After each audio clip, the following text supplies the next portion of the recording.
Joint Task Force Diamond takes a look at the new attack helicopters of the Armed Forces of the Philippines, in preposition now at Tactical Operations Group 10 in the city of Cagayan de Oro.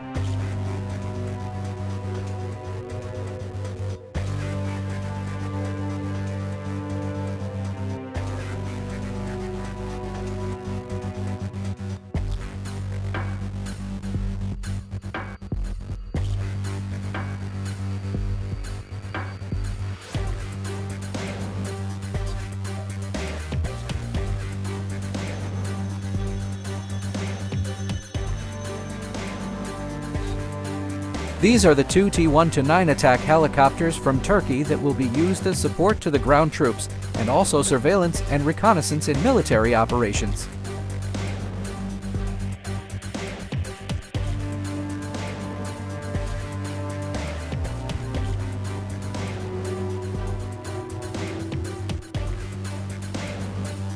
Courtesy, thanks to 4th Infantry Diamond Division of Philippine Army.